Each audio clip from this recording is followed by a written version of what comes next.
Welcome to More Than Miles, the podcast created to look deep into what it means to be a runner and endurance athlete. Our episodes are filled with real stories from real runners, elite to the everyday athlete. We bring together healthcare providers, athletes, and dive deep into topics that matter most to runners. I'm Dr. Kate Mihevik-Edwards, physical therapist, author, athlete, and complete coffee addict.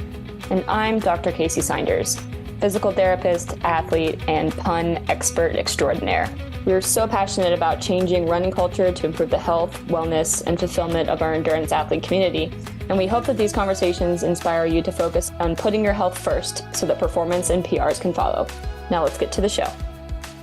Hi everyone, welcome to More Than Miles. Today is our first day that we're actually going to show you the video recording, which is a big deal for Kacy and I because usually... Exciting. Yeah, I know. And I feel really good about this because we're not in dirty sweatpants or anything like that as usual. I mean, I can't promise for the second time we record that we're going to look this good. We're on our best behavior. But we'll try to be on our best behavior. But welcome. Today, Kacy and I are going to talk about something that we've actually been talking about a lot with patients in our clinic and just people that we consult for around the country in terms of different runners and different running programs, and that is a return to run program.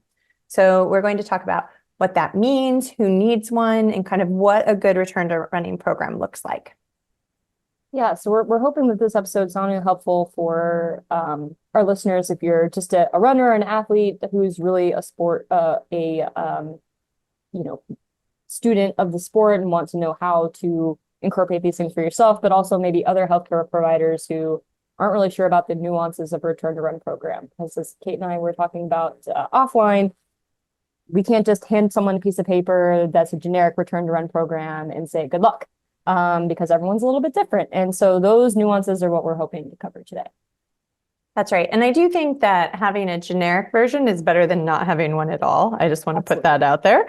Some kind of plan. That's always really helpful. So it comes down to making sure that you have a good plan that is progressive and that meets the needs that you personally have or the type of athlete that you are, because it's a very different plan if it's somebody who's a track athlete versus someone who's doing a marathon, or or it's somebody that has a bone stress fracture versus somebody that's been running through tendinopathy but is ready to return to some higher distances. So all of that makes a return to run program a little bit more complicated.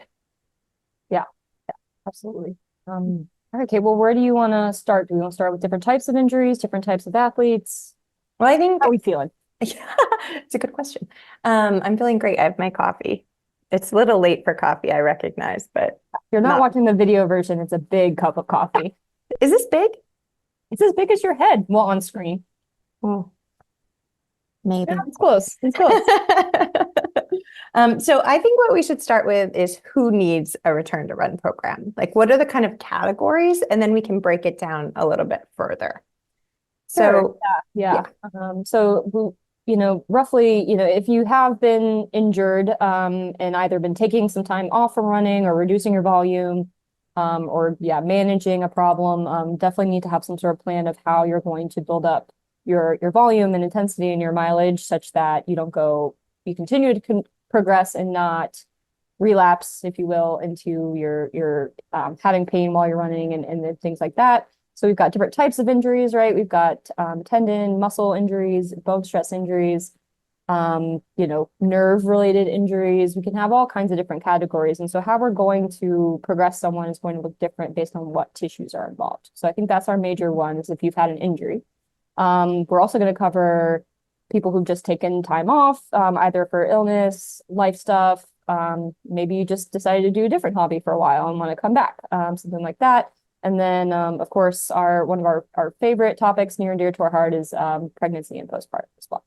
Yeah, I think that's good. And I think something that you said that's important is that if you haven't been running for a long time, whether it's years or months, and you've decided that you're going to run again, you have to remember that your body might not be as excited as your mind. And that's okay. So if your mind is really, really excited, we're really happy that you're motivated to start running, but maybe start it slowly so you don't end up injured. I can't tell you how many people, ran in college or ran in high school, and then, they're in their 30s or 40s, and sometimes even later, and they're like, I think I'm going to run a marathon now. And then they try to start exactly where they left off, and that is not where their body or their physiology is. So I think it's important that we say, even that kind of runner should probably have, you might not call it a return to run program, but you would call it certainly a progressive program that loads your body and your tissues along the way. Because the whole point of training is to make our tendons stronger, our ligaments stronger, our bones stronger, our muscles stronger. And if we don't go through that progressively, then we're shocking the system. That's right. It's all the, our bodies react to the stress that's placed upon it. And if we don't have enough adequate time to recover in between efforts, it's just like training. We're looking at it in a little bit of a different light when we're looking at a return to run program after a time off for any reason. That's right. And then I think another crucial component of return to run programs is that kind of body weight support and cross training piece. So you have to do some cross training, and that can look like a lot of different things. That could look like swimming in the pool. I mean, that's kind of not cross training, but it can be. But biking, you can look at the elliptical. But the way that you do your cross training will also impact how quickly you can get back to running. So what type of cross training you do, how difficult it is. I mean, when you're looking at the elliptical, that's a similar body movement and load pattern as running, compared to looking at someone who's cycling a lot and then going running. And then we really like some kind of body weight support system that you can use in addition, so that you can kind of get yourself back into that pattern of running correctly, and feel good about it, and maybe get some more miles without putting too much load on the body. Yeah, so it's all about tugging at these variables, right? Depending on what resources people have and things like that. Kate, I don't want to put you on the spot, but I was asked this question, and I'm really curious to know what your answer is. Ooh. I was asked if I had to equate, so the elliptical, to some sort of percentage of body weight on, say, a lever or a Alter-G system. What do we think, what body weight percentage will we equate that to? All right, so I'm going to repeat it to make sure I understand the question, because otherwise I could go off on a tangent. So what the person wanted to know was, if they didn't have maybe like a body weight support system, if they were going to use that elliptical instead, what would that look like if we were looking at a return to run program? Say we said, run at 70%, where would that elliptical fall? Is that correct? That's correct. Ish? Okay. So I don't think you can equate it. I guess I don't think so either. But my argument I was like, oh, well, this athlete's been using the elliptical, but we're going to start the Alter-G at 50% body weight, for example. And I'm like, well, the elliptical is more weight bearing than that. I can't progressive loading. Exactly. So it's not progressive loading, and that's the difference. And so that's what I would say is, you can use the elliptical, and yes, you are loading and you're putting body weight through, but you're not having to land, accept the force, and then recoil, do that recoil and push off, which is what you have to do when you're doing some kind of body weight support, whether it's the lever, whether it's the Alter-G, or whatever it is. It's a completely different thing. The only thing that would be similar is you're acting in that kind of reciprocal motion with your legs, and you have some weight on them. But we could argue that cycling, you're also doing you're still loading the system, because you're having to push through the pedals, but you're not doing that same recoil. That's right. Right.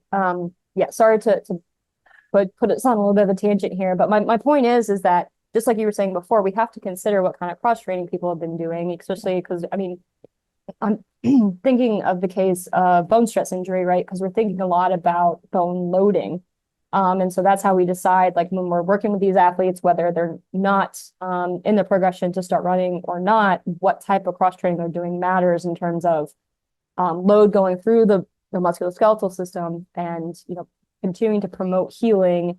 And obviously not delaying healing, because we are loading bone too much in their timeline, right? So just curious what your answer was. Mine was very similar. But my point was, Yeah, well, my point was is that the elliptical is weight bearing to a certain degree. And so we can't say that an athlete has been non-weight bearing if they have been ellipticaling.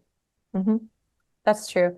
And the other thing I want to say about cross training is that if you are doing cross training, especially with a bone stress injury, so if you're really good about your cross training and it feels good and you don't have any pain, you can actually get back to running more quickly than if you didn't do the cross training. And that's not only because of the cardiovascular component of it, but it is because you are loading the bone to a certain extent. And so if you continue to do that, then you'll be more ready to actually start putting your foot on the ground.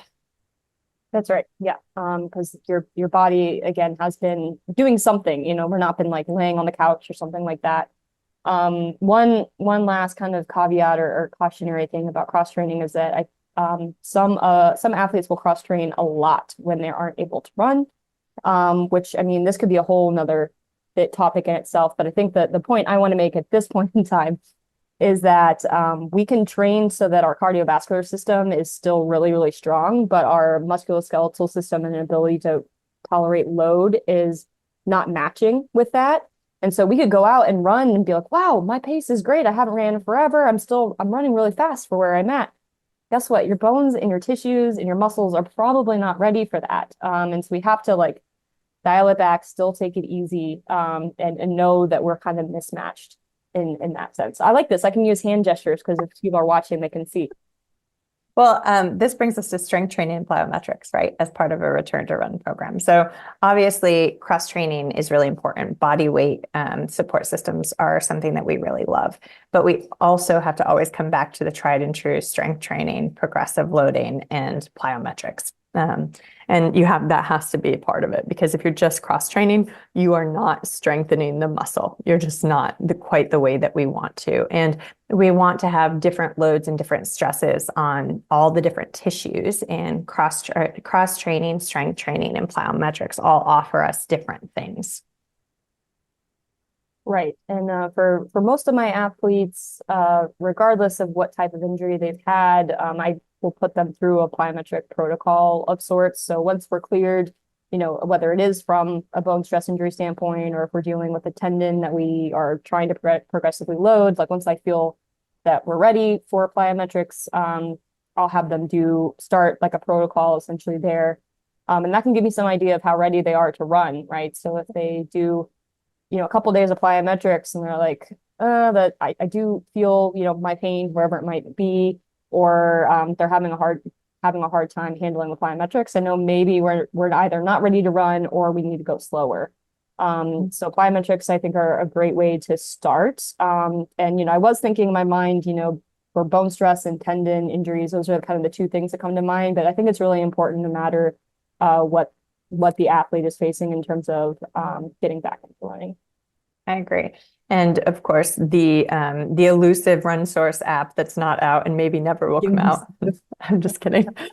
It's actually, I think, in the next couple of weeks, but I've said this for the last year, so who knows? But I did put return to run programs on there based on type of injury that included the strength component and the progressive slow plyometric piece, along with how do we cross train, how do we use body weight support, and all these kind of things that we're talking about. And I made that because not everybody has access to people like you and me who they can go in and see. But it is always better, I think, to see someone in person if you can. There's just a huge part of our population that doesn't really like to do that. So it's nice to have a place where you can kind of go and get that information, just knowing that perhaps in person is always a little bit better. That's right. That's right. And then there was one other thing I wanted to say based on what you said, which was pain. When you're doing a return to run program, pain is an interesting thing. Pain is a warning sign that something is wrong. That is something that we learn throughout school. And it's also normal to have a little bit of discomfort when you come back from running. And I often find, and you can tell me whether you find this or not too, I often find that even my athletes that are completely fine, they've passed our return to run screen, they're doing their strength, they're doing their plyometrics, but when they start their run program, they sometimes will have some aching and soreness and discomfort in the areas that they were injured. It's very, very normal, in my opinion, to have that as long as it clears up within that 24 hours and it doesn't get any worse. And I think it's just because your body and your brain have to get back on board and kind of feel those movements again. Where are you on that? Yeah, I noticed something very similar, and I think it's I have those rules as well. So making sure that pain is staying at. I mean, I struggle to use the pain scale at any point, but I mean, roughly in that 3 or under 3 out of 10 range. Like we don't want them to be limping along or having such severe pain that is concerning, right? But a little bit is normal. So as long as pain stays pretty minimal, clears up within 24 hours, and they are recovering well from the new stress we're putting on the body, then we can continue to progress. Then also we always have that option to stay at our progression stage until that clears up and we can continue. So it's not like, raise the red flags, sound all the alarms, we need to stop running because you felt something. And so I think there's a tricky balance there because I don't want people to be fearful of, returning to run. And gosh, and I've been here before, but I've seen a lot of athletes go through this where they are really fearful to return to run. And so I think framing this for us as PTs, framing that, yes, it's normal to have some discomfort. It's okay if you have discomfort. That's why you have me. You tell me about it. I'll tell you if it's something you need to be concerned about. You just need to trust your body, right? And so I do think it's a little bit of a tricky balance, but yeah, to set that expectation that we might have some discomfort, or we might have a new issue, quote unquote, pop up, that we either will be able to manage quickly or to say, hey, our body's getting used to the new stress. Yes. So yes, I agree. And I think that's one of the most important things we do. And that we do really well because we see this a lot and we're running medicine specialists for a reason, is working with people to help frame their mindset around the return to run as well. Yeah, because it can be very scary. And that's not necessarily something we expect because you were running before, you got injured and you're raring to go and you can't wait to go. And then all of a sudden you go and you have a little pain and you're like, wait a minute, maybe I shouldn't be doing this. And it's all these things that kind of come up in our mind. So that mindset and framing that mindset is incredibly important with a return to run program, because you want to feel safe, but you also need to know you're safe and what is normal and what is not normal.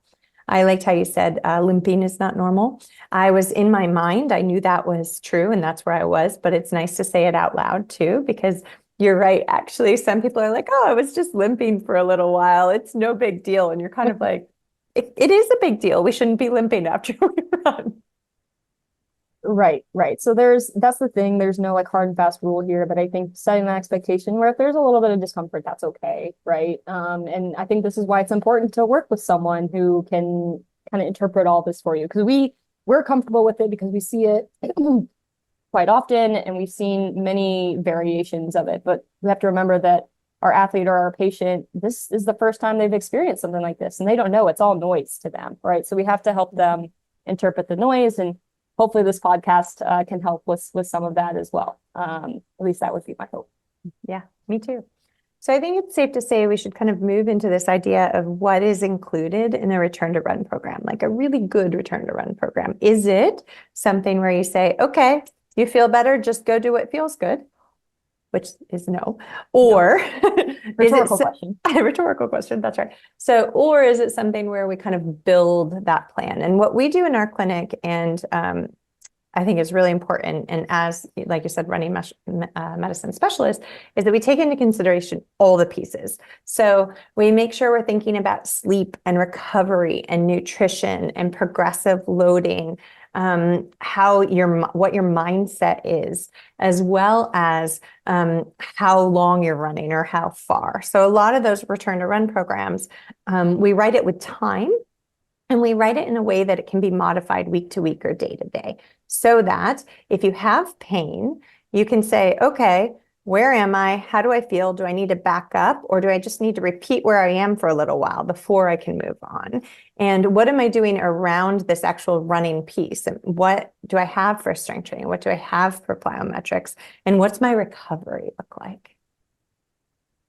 That's right. And hopefully, if this is someone we've worked with, these are all things we've discussed with them, right? And I think it's important, when we are writing a return to run program, maybe, I'm just going to throw kind of random examples out there, but maybe they just started a new job or have, kids at home and they can't focus on recovery as much. Like maybe we're going to write that plan a little bit slower.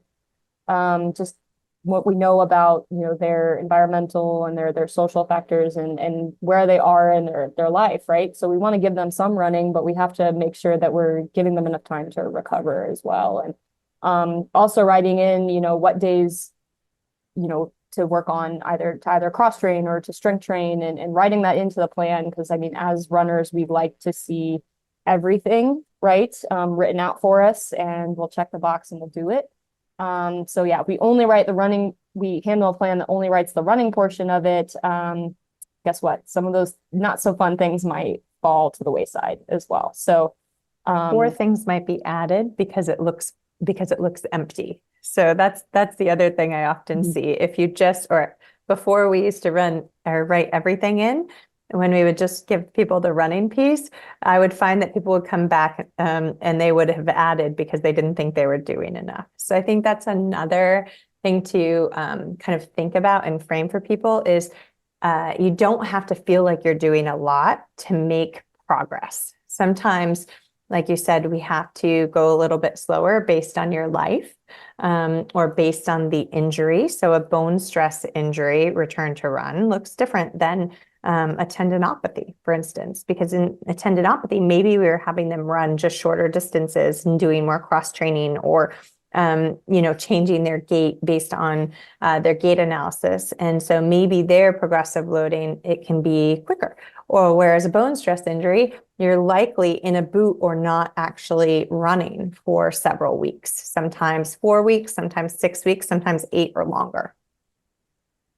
Right. Yeah. And I know that there's like a huge spectrum of injuries that we could go through in terms of how we might write a return to run program. But I think if we kind of put it in these two kind of buckets of bone stress versus tendon, muscle, soft tissue, right?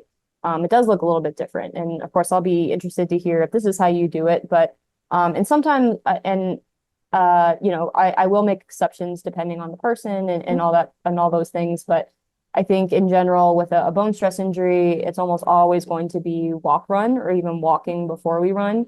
And we have to remember that even these like really short periods of walk running or walking is important in terms of building that tolerance from the tissues to weight bearing, especially, in consideration of how long they were non-weight bearing, what their if they were in a boot, if they were on crutches, location, right, of the stress fracture or the bone stress injury. So almost always walk run with that, and then more muscle tendon, I think of more just kind of monitoring load overall and keeping it more continuous, just because we know that the more blood flow goes into the tissues, the better they move and function. And so if we're walking and allowing things to, redistribute within the tissue system, and because we know that they can get kind of stiff with inactivity, right? So I usually think a little bit more cautiously and cautiously continuous running with more soft tissue injuries versus almost always a walk run when it comes to bone stress injuries. Yeah, I would say, first I would say it sounds like we don't even work in the same clinic. So we're like, what do you do? What do you do? Which is really funny. Well, But I mean, no, I know, but just to have bring out the point is we work with a lot of the same patients. We work within the same clinic, yet we still sometimes do things a little bit differently. I think we all have a general things that we do because we work together and learn from each other. But it is true. It's still nice to hear what your perspective is, because, when I'm in a room with a patient, I'm not necessarily listening to what you're saying, or I'm not listening to what you say at all, can't hear you. But yes, I agree. I think with a bone stress injury, you have to do more of that walk run, whereas a tendinopathy or a tendon or soft tissue, whatever it is, you might be more continuous, especially with a tendon versus muscle injury because of that kind of blood flow issue. But the other thing I would say is I never really take, unless I have to, those other injuries in that other bucket probably have run throughout their injury with me. So I never have to really take them down to a walk run as much. And not saying that I don't do it, because there are cases that I do, but I definitely would do more of a walk run with a bone stress injury. I would also do walk run with return to running postpartum, which is, we can talk about that separately in a moment, but like return to running postpartum, you definitely want to walk run as well. Yeah, yeah, I totally agree. If it's someone who has come in with a relatively, short-term injury, so maybe they've been dealing with pain for 2 or 3 weeks, something like that, and they come and see me, absolutely, I will keep them running as much as I possibly can. I do have another faction of patients who have just tried to take months off, and they're like, oh, it still hurts. And so they come to me already having had a lot of time off. And so then we have to kind of look at that a little bit differently. But yes, I also would try to keep people running with a soft tissue injury as much as I can. But I sometimes get people in who are like, oh, shocker, rest didn't fix my injury. So It that's a is. different situation. I know. I'm kind of building out a return to run program for a patient of mine right now who hurt themselves, and then they took 3 days off, and then they were just going to go back to running, doing exactly what they were doing. But this person was having pain right around that kind of 10-minute mark. So I said, look, why don't we run for 10 minutes? See how we feel. Like, that's how we'll start. Just 10 continuous minutes. It's a soft tissue injury. It's not a bone injury. After we treat you, and see where we are. And then we're going to go from there. And they were fine. So then I said, okay, how about we're not going to do back-to-back days right now, because there are a lot of other things you need to be doing. This particular patient needs a lot of strengthening and mobility. So I want them to be working on that. And if they need to be moving, I said, you can do your cross training. But then I said, let's do, 10 minutes of running, 2 minutes of walking, 10 minutes of running. Whereas other clients, I might say, walk for 2 minutes, run for 2 minutes, which is the most painful thing you can do to a runner. I completely understand, but you have to. Yes. Mm-hmm. So it's definitely different based on what you're doing. Right, right. And that's the thing, we have to remember, we have all these variables at our disposal, so we can kind of play with it. It's like baking a cake, right? Do you bake cakes, by the way? I don't think I've ever seen or known you to bake a cake. I have not baked a cake. I didn't think so. Although I was like, where is my piece of cake if you did? Where's my cake? You're baking cakes over there? No. No, shockingly, I do not bake cakes. I have such a small kitchen, and it makes such a mess. I just Okay. You just surprised me with the bake the cake analogy. That's all right. especially when I'm put on the spot, talking on the podcast, I come up with all kinds of weird analogies, and I'm like, I don't know where my brain came up with that, but okay, let's we're going with it. So then I want to say, and is that it's really important that if you have an injury and you've never seen a physical therapist, and you are being treated for this injury and you haven't been running during it, that you definitely have a return to run program and see somebody to help you get back. Because I've had a lot of other cases where people will either have a bone stress injury, a tendon, it doesn't really matter what kind, but what will happen is they will be put in a boot or told to rest, which again, those are, we don't typically say complete rest, rarely. And then they just are told, why don't you just go try it, see what happens. And then when you have no parameters and no plan, re-injury is such a huge issue, and one of the things that always happens. And then you get put back to the starting line, and the client or the patient is frustrated, and they think they did something wrong, but really they didn't do anything wrong. They just weren't given the right plan or told what to do. So they thought they were doing it right, but unfortunately they weren't given the guidance. Right. And we have to be intelligent about this. So if you're listening, be like, oh, great, I can go do my 10-mile run tomorrow, because Kate and Kacy say so. So don't take us the wrong way, but yes, still have to do this in a very measured and intelligent manner. I love the joke of like if your Strava graph looks like the Patagonia logo, you're probably going to get injured. So, and we also don't want like the steepest incline in mileage as well either. So, just being, intelligent with it and knowing, again, like we talked about the rules in terms of what to expect in terms of discomfort and, in general, allowing for recovery, whether that's running every other day or, taking the complete rest days, right? So making sure that we're not getting in this pattern of running and cross training and doing all the things and not taking a rest day still, right? So I think again, we just have to have a plan in place and know and be okay with being patient and staying at a certain level of the progression if our body feels like it needs it. That's right. And our rest days are where we get stronger. So the time that we take off is where we get stronger, where we are able to build what we need to build to reach our goals. And I think we forget that. It's that whole overtraining, right? If you're constantly on and you're constantly pushing, your body can never catch up. And you're digging yourself into a deficit, and then it takes so much longer to get out of that deficit and out of that hole where you're back to level ground so that you can continue to progress forward. And the one thing that we say is, if you're overtraining, then you're probably going to get injured, and you can't get faster and you can't reach your goals if you're always getting injured. That's right. Focus on health first and the performance will follow. Thing I say all the time now. And I actually do it for myself too, which is pretty nice. Love that. This is not, I'm not doing a return to run program right now because I can't really run all that much, but I did have my surgery over the summer. My defibrillator was replaced. And I've gone back to the gym, and it's really humbling. So it's the same kind of mindset. It's really humbling that 10 pounds is what I had restrictions. I couldn't lift over 10 pounds for a really long time.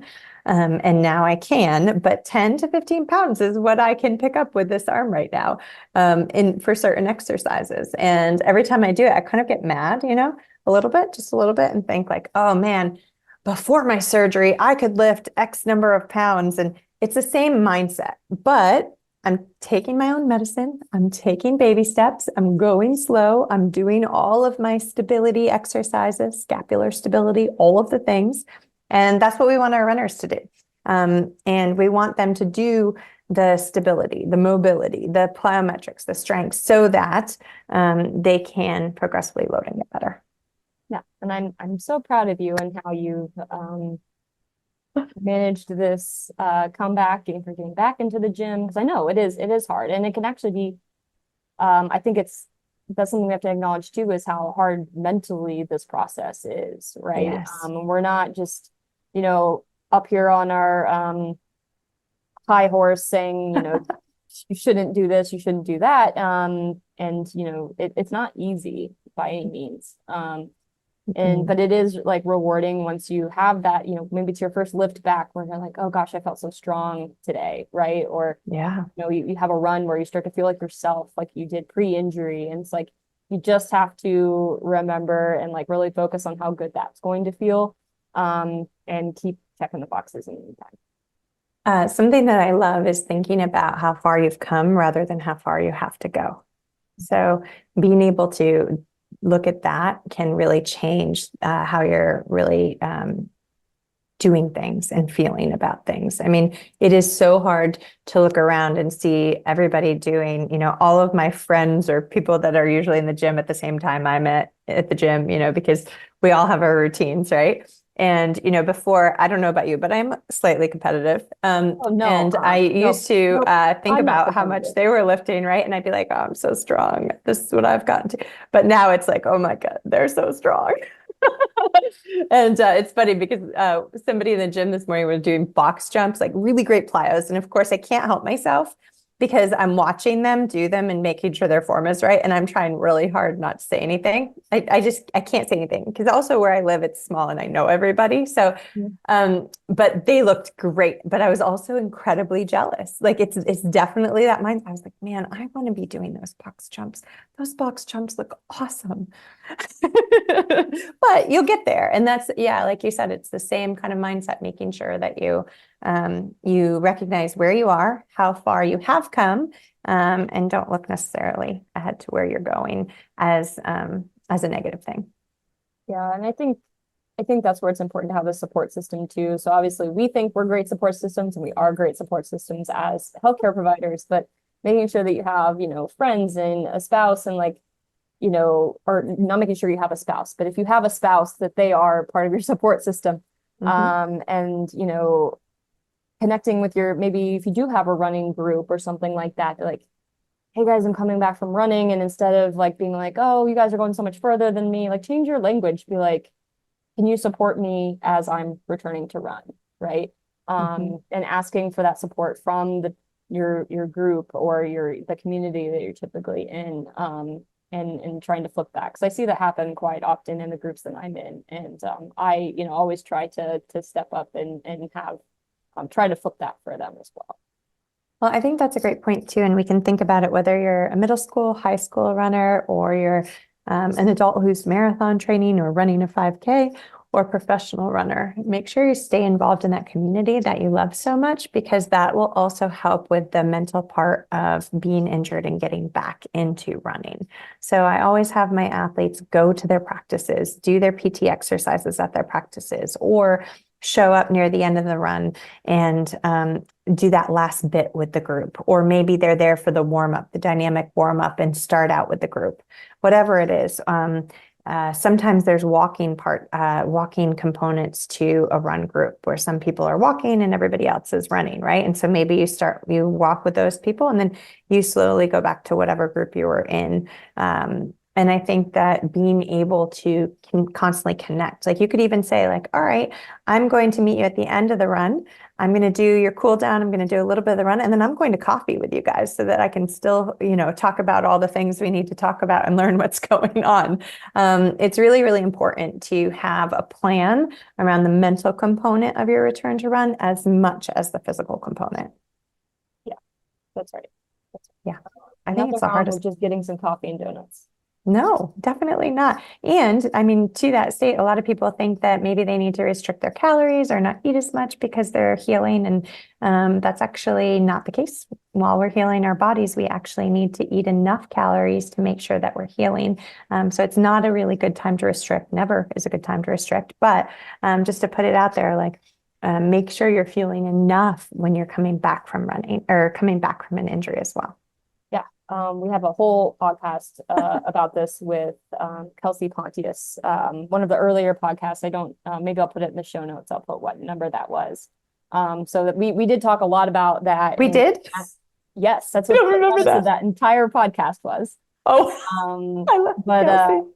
But I will say, I will give one tip that because I worked a little bit with Kacy as I was coming back from my injury. She helped me get some blood work and we went over it together and made a plan from that. And I shared with her that I was struggling a little bit with my idea and mindset towards food. And she's like, well, just fine. The best mental trick she gave me was like, imagine all the food that you're going into your foot and healing it. Like just picture it in your mind that everything that was going into your body was going towards healing that injury. And what a gift that that little tidbit was. So shout out to Kacy, she's great. But I will pass that along to anyone who might be listening today. I really love that piece of advice. Everything that you're eating is going to that injury site, but because that's really what's happening. So what a great image. Yeah. Thanks for sharing. Yeah. The last thing I want to touch on is return to running postpartum. And I want to talk about that just because there are a lot of components to it. And again, there's no one program. There are multiple ways you can return to running. It depends on if you were running the whole time you were pregnant, what kind of labor and delivery you had, if you had any injuries, if you were not running and you just started to run after you had a baby, how many weeks out you are, and if you've been doing any strength training. All of these things matter when we look at a return to run program for a postpartum athlete. What I would definitely say, and everybody really hates this answer, but here we are, is that you want to start with a walk program and then move to a walk run. And then you're really only starting to run around that 12-week mark. There are people, yes, that start much earlier. This is true. And a lot of elites start much earlier. But if you actually hear what they have to say, you'll find that they probably got injured somewhere down the road within that year of returning to running, or they don't feel as good and they feel really beat up. And that's because they didn't give their body enough time to actually heal. So we celebrate in our community and in our country and around the world when women can come back to running pretty quickly when after they have had a baby. But I think what we should be celebrating is that they're coming back to running and not necessarily the timeline. And some people aren't ready to return to running until a year because they're mentally not ready. They have all these extra stresses. We have to consider that too. Stress is stress. When you bring somebody new into your home that's crying, needing food all the time, keeping you up at night, and adding some other level of complexity to your life, that is a huge amount of stress, whether you feel stressed or not, that we have to consider when we're thinking about return to running. So with all that in mind, a good return to running program starts somewhere around that 12 weeks, but you've already been doing maybe some cross training, some walking, some strength training, really working on breath work. Breathing is my favorite. We all know that.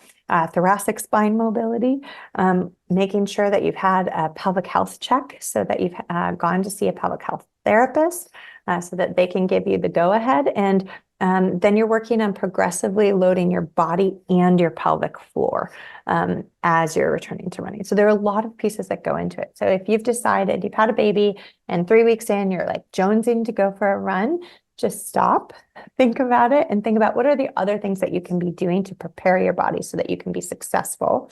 And again, an injured runner is not a runner that gets to run or gets to perform well. So make sure that you're preparing yourself along the way. And Kate wrote a whole book about this, so you go and check that out. Thanks. And I think that was a great synopsis. I don't have much to add there. I do one thing I do want to touch upon because I've noticed this in my athletes and in especially the professional world, that there seems to be this like vulnerability around that 1 year mark because they're still breastfeeding.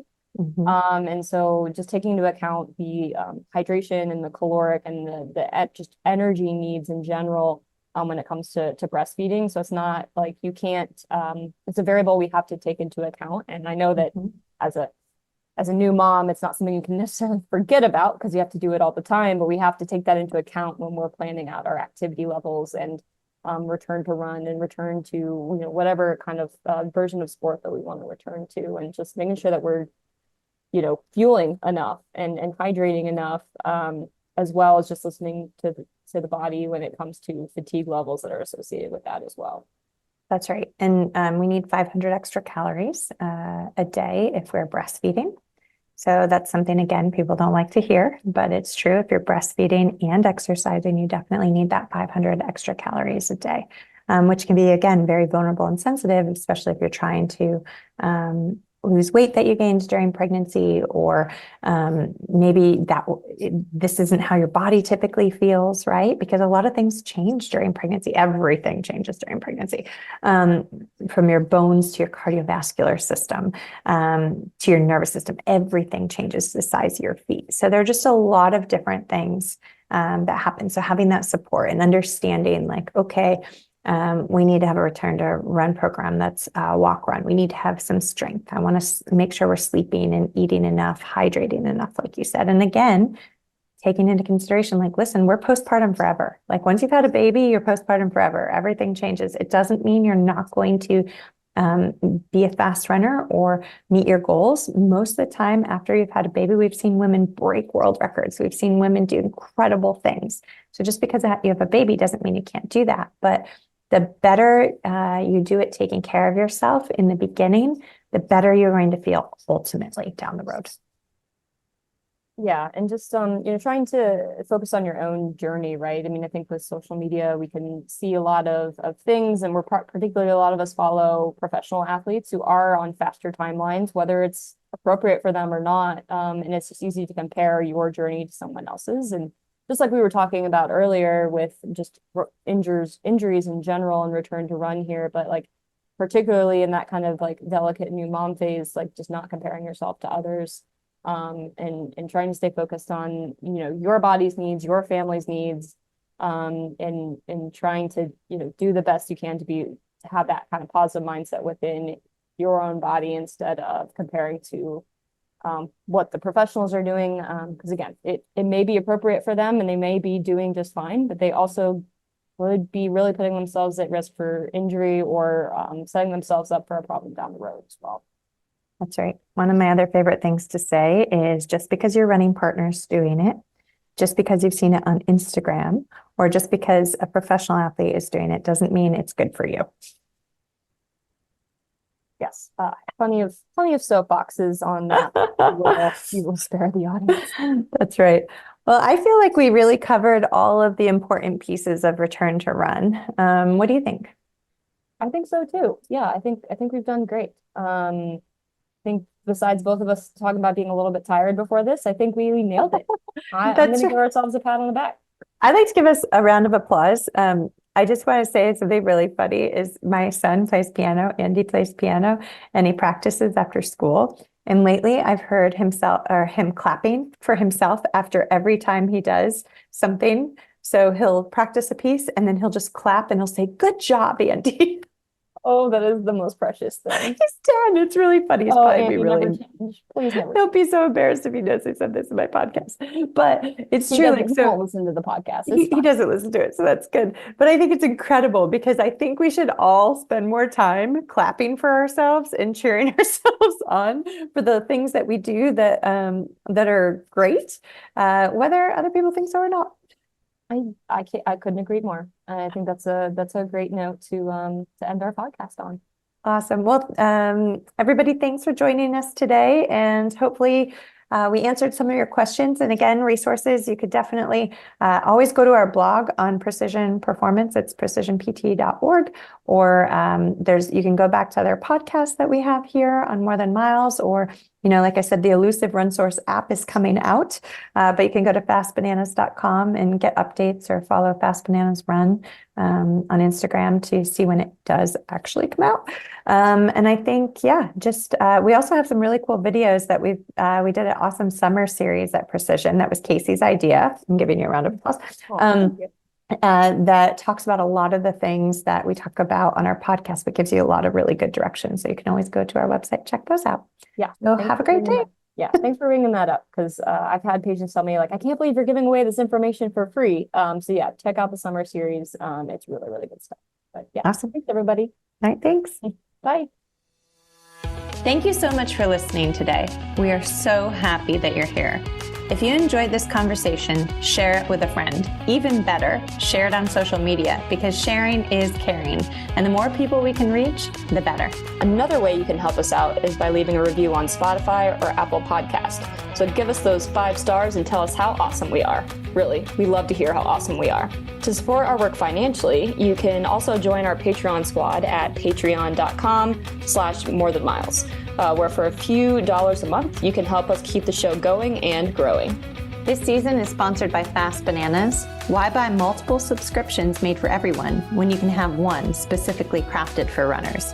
Fast Bananas has online yoga classes, strength training programs, meditations, recipes, communities to ask questions, and so much more. Check out Fast Bananas at fastbananas.com, or follow them on Instagram at fastbananasrun. Don't forget that training is so much more than miles.